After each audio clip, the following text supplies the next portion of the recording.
Hi friends, welcome to Bala's kitchen. இன்றைக்கி என்ன செய்ய போகிறேன்னா, மீன் குழம்பு மிஞ்சு சுவையில் அருமையான ஒரு டேஸ்ட்டில் கருணக்கிழங்கு வச்சு குழம்பு செய்ய போகிறோம். வாங்க அதை எப்படி செய்கிறதுன்னு பார்க்கலாம். ஃபஸ்ட் நம்ம ஒரு குக்கர் எடுத்துக்கலாம். இப்போ இதில் இந்த மாதிரி கருணக்கிழங்காவை சின்ன சின்ன பீஸாக கட் பண்ணி எடுத்துக்கோங்க. கட் பண்ணி எடுத்துகிட்டு இப்போ குக்கரில் சேர்த்துக்கலாம். ஒரு கிளாஸ் அளவுக்கு தண்ணி சேர்த்துக்கோங்க. இப்போ இதில் கொஞ்சமாக காய்க்கு தேவையான அளவுக்கு உப்பு சேர்த்துக்கோங்க. உப்பு சேர்த்துட்டு குக்கரை மூடி வச்சு ஒரு 2 விசில் மட்டும் விட்டு எடுத்துக்கலாம். இப்போ நம்ம ஒரு பவுல் எடுத்துக்கோங்க. இப்போ நெல்லிக்காய் சைஸ் அளவுக்கு புளி எடுத்துக்கோங்க. இப்போ இதில் சுடு தண்ணியை ஊற்றிட்டு இது ஒரு 10 நிமிஷம் அப்படியே ஊற வச்சுருங்க. புளி நல்லா ஊறி வரட்டும். உங்களுக்கு சீக்கிரமாக வேணும்னா இந்த மாதிரி செய்யுங்க. புளி சீக்கிரமாக ஊறி வந்துடும். இப்போ புளி நல்லா ஊறி வரட்டும். இப்போ ஒரு சட்டி எடுத்துக்கோங்க, மண் சட்டி. இப்போ இதில் நல்லெண்ணெய் சேர்த்துக்கோங்க. நல்லெண்ணெய் சேர்த்து செஞ்சால் தாங்க டேஸ்ட்டு அருமையாக இருக்கும்.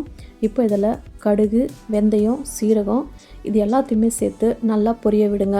இப்போ இதில் ஒரு முழு பூண்டை உரித்து சேர்த்துக்கோங்க. இப்போ ஒரு கப் அளவுக்கு நான் சின்ன வெங்காயத்தை உரித்து வச்சுருக்கேன், அதையுமே சேர்த்துக்கோங்க. இந்த மாதிரி நல்லா வறுத்து எடுத்துக்கோங்க. வெங்காயம் நல்லா வறுபட்டு வரட்டும்.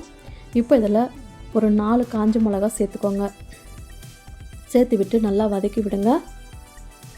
இப்போ இதில் வாசனைக்கு கொஞ்சம் கருவேப்பிலை சேர்த்துக்கோங்க. கருவேப்பிலை சேர்த்துட்டு இது நல்லாவே வதக்கி விட்டுக்கலாம். நல்லா வதங்கி வரட்டும். இப்போ இந்த ஸ்டேஜில் பார்த்திங்கன்னா ஒரு 3 தக்காளி நல்லா பழுப்பு தக்காளியை எடுத்து நான் பொடிசாக கட் பண்ணி வச்சுருக்கேன், அதையுமே உள்ளே சேர்த்துக்கோங்க. இப்போ இதில் தேவையான அளவுக்கு உப்பு சேர்த்துக்கோங்க. உப்பு சேர்த்துட்டு நல்லாவே மிக்ஸ் பண்ணி கொடுங்க. தக்காளி நல்லா குழஞ்சி நல்லா வெந்து வரணும், அந்த அளவுக்கு நல்லா மிக்ஸ் பண்ணி கொடுங்க. இப்போ நல்லாவே பாருங்கள் குழஞ்சி வந்திருக்கு ஓரளவுக்கு. இப்போ இதுக்கு நம்ம 1/4 ஸ்பூன் மஞ்சள் பொடி சேர்த்து நல்லா மிக்ஸ் பண்ணி கொடுக்கலாம். நல்லா குழஞ்சி வரட்டும் இன்னமும். இப்போ இது ஒரு 2 நிமிஷம் அப்படியே மூடி வச்சுருங்க. தக்காளி நல்லா வெந்து வரட்டும். இப்போ 2 நிமிஷத்துக்கு அப்புறமா ஓப்பன் பண்ணி பார்க்கலாம். பாருங்கள் தக்காளி நல்லா வெந்து வந்திருக்கு. இப்போ பார்த்தீங்கன்னாக்கா லைட்டாக மிக்ஸ் பண்ணி கொடுங்க. இந்த அளவுக்கு நல்லா வெந்து வரணும். இப்போ இதில் நம்ம மசாலா பொடி சேர்த்துடலாம். இப்போ இதில் ஒரு 1/2 ஸ்பூன் அளவுக்கு சில்லி பவுடர் சேர்த்துக்கோங்க.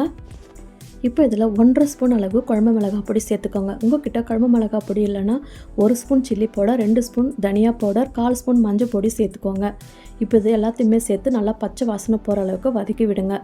இப்போ நம்ம வேக வச்ச காய் இருக்குல்ல, கருணக்கிழங்கு, தண்ணியை நல்லா வடிகட்டிட்டு நம்ம இப்போ காயை உள்ளே சேர்த்துக்கலாம். இப்போ காயை நல்லா மிக்ஸ் பண்ணி கொடுங்க.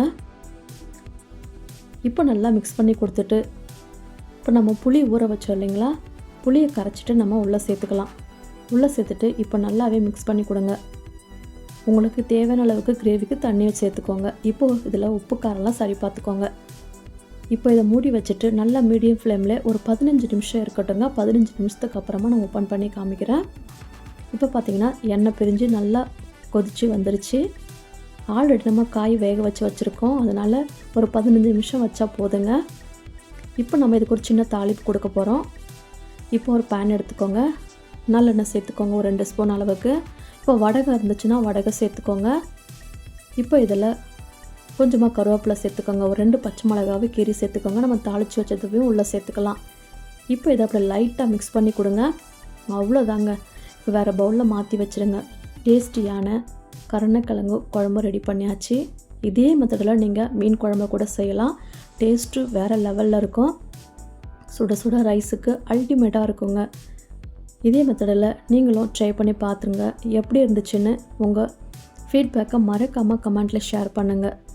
இந்த வீடியோ பிடிச்சிச்சுன்னா லைக் பண்ணி சப்ஸ்கிரைப் பண்ணி வச்சுக்கோங்க.